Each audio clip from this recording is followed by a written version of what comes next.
ये कहानी एक ऐसी लड़की की है जो हर रोज जंगल में मंगल करने जाती थी और वहाँ जाकर जिंदगी के खूब मजे लेती थी। लेकिन जब उसकी माँ को इस बात का पता चला कि उसकी बेटी रोज जंगल में जाकर किसी लड़के के साथ कुच्चू पुच्चू करती है, तब उसकी माँ ने उसके साथ ऐसा क्या किया कि उस लड़की के एल लग गए और ये सब करते हुए वो कैसे पकड़े गए, बस यही तो जानेंगे आज हम इस फिल्म की कहानी में।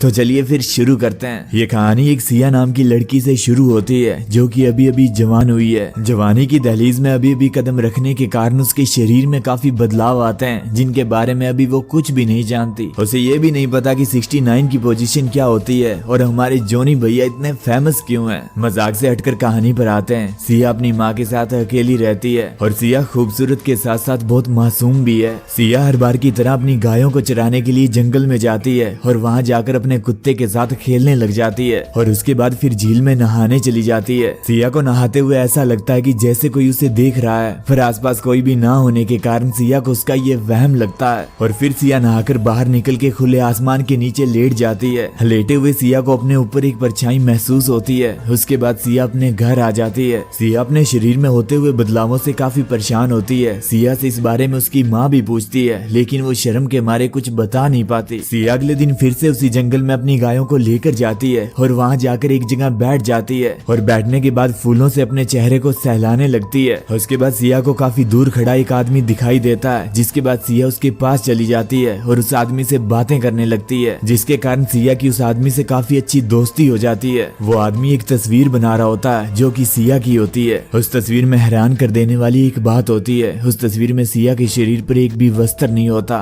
मतलब वो इंसान काफी ज्यादा ठरकी है बड़वा। ये सब देखकर सिया की बत्ती गुल हो जाती है और वो बेहोश होकर जमीन चाटने लगती है, मतलब नीचे गिर जाती है। उसके बाद वो ठरकी आदमी सिया को उठाता है और उसे पानी पिलाता है। फिर थोड़ी बहुत बातें करने के बाद उसके करीब आने लगता है। फिर धीरे धीरे वो अपना ठरकपना बढ़ाता हुआ उसके जिस्म को छूने लगता है, जिसके कारण सिया को अच्छा लगने लगता है। मगर फिर सिया वहाँ से शर्माकर भाग जाती है। हमें लेके ही मानेगा क्या उसकी। और फिर घर आने के बाद सिया को उस आदमी की याद आने लगती है और सिया सोचने लगती है कि इससे अच्छा तो उसको दे ही देती। अगले दिन सिया फिर से उसी जगह पर जाती है और अपने कपड़े नीचे करके बैठ जाती है। मतलब देख रहे हो विनोद, ये लड़की ऐसे नहीं मानती, ये देख ही मानेगी। फिर उसी वक्त वो आदमी भी वहाँ आ जाता है और सिया को उसकी तस्वीर दिखाने लगता है। फिर सिया उस आदमी से पूछने लगती है कि तुम हमेशा मेरी तस्वीर क्यों बनाते हो, मुझसे अगर तुम्हें कुछ चाहिए तो मुझे वैसे ही बता दो, ऐसे रोज रोज अपनी पेंसिल क्यों घसीटते हो। जिसके जवाब में वो आदमी सिया से कहता है तुम नहीं जानती तुम कितनी खूबसूरत हो। फिर सिया उस आदमी से कहती है कि मुझे हमेशा लगता था कि मुझे कोई देख रहा है, क्या वो ठरकी इंसान तुम ही थे। फिर वो आदमी कहता है हाँ वो ठरकी इंसान मैं ही था। फिर इसी ठरकपने की निशानी देता वो इंसान सिया के बदन को छूने लगता है और सिया से पूछने लगता है कि क्या तुम जानती हो कि तुम्हारा जिस्म क्या चाहता है। जिसके जवाब में सिया उस आदमी से कहती है कि मुझे इन सब के बारे में कुछ भी नहीं पता। फिर वो आदमी अपने असली ठरकपने पर उतर आता है और सिया को अपने कपड़े उतारने के लिए कहता है। ये सब सुनकर सिया अपने सारे कपड़े उतार देती है। फिर वो आदमी सिया को आगे पीछे से छूने लगता है, जिसके कारण सिया को एक अलग ही लेवल का मजा आने लगता है। ये सब सिया के साथ पहली बार हो रहा था, जिसके कारण सिया अपना कंट्रोल खो बैठती है और यहीं उस आदमी के साथ शारीरिक संबंध बनाने लगती है, मतलब चेपा चेपी। सिया अब अपनी जिंदगी में काफी खुश रहने लगती है और उस आदमी से प्यार भी करने लगती है। अब सिया खुद को संतुष्ट करने के लिए खुद के इंजन को खुद के हाथों से ही गर्म करने लगती है और एक दिन इसी गर्मी की गर्म आवाजें रूम से बाहर जाने लगती है, जिसकी वजह से उसकी माँ को उस पर शक होने लगता है। अब सिया जब भी अपनी गायों को जंगल में लेकर जाती तो वो ठरकी आदमी उसे वहाँ मिलता और सिया के साथ जंगल में मंगल करता और बड़े ही प्यार से उसे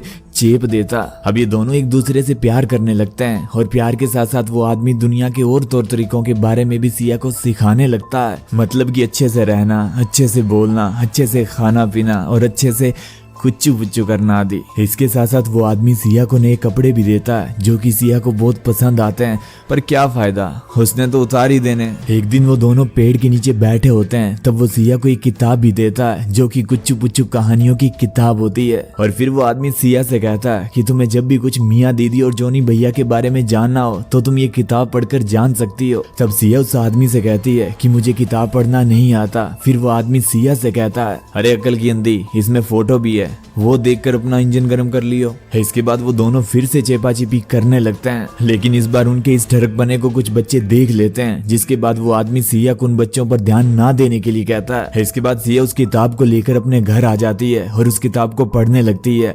देखने लगती है। लेकिन तभी उसे अपनी माँ की बात सुनाई देती है, जिसे सुनकर वो उस किताब को छुपाने लगती है, लेकिन उसकी माँ को सब पता चल जाता है। उसकी माँ उससे कहती है कि मैं तुम्हें जंगल इसलिए नहीं भेजती, अगर तुमने किसी को दे दी और तुम प्रेग्नेंट होगी तो मैं तुम्हें मार डालूंगी। इतना सब सुनकर भी सिया कुछ नहीं कहती। उसके बाद उसकी माँ उससे कहती है कि अगले संडे हम चर्च में चलेंगे, वहाँ जाकर तुम्हें फादर के सामने सब कुछ बोलना होगा। फिर संडे को ये दोनों फादर के पास जाते हैं। वहाँ जाकर सिया फादर से कहती है कि मुझे पता है मैं गलत हूँ, मुझे ये सब नहीं करना चाहिए था। इसके बाद फादर उसकी सारी बात सुनकर उसकी माँ को कहते हैं कि सिया भी बच्ची है, इसे सही गलत के बारे में ज्यादा कुछ नहीं पता, इसीलिए तुम इसे लेकर सबसे पहले डॉक्टर के पास जाओ, ताकि वहाँ जाकर तुम्हें पता चल सके कि सिया प्रेग्नेंट है या फिर नहीं। फिर सिया की माँ सिया को डॉक्टर के पास लेकर जाती है। फिर डॉक्टर जो उन्हें बताता है वो सुनकर आपकी भी फट जाएगी। डॉक्टर उन्हें कहता है कि भाई साहब ये तो सील पैक मसाला है, इसे तो अभी तक किसी ने हाथ भी नहीं लगाया और आप इसे चेक कराने आए हो कि ये प्रेग्नेंट है या नहीं। अरे तो कैसे, क्या हवा में शुक्राणु घूमते हैं क्या?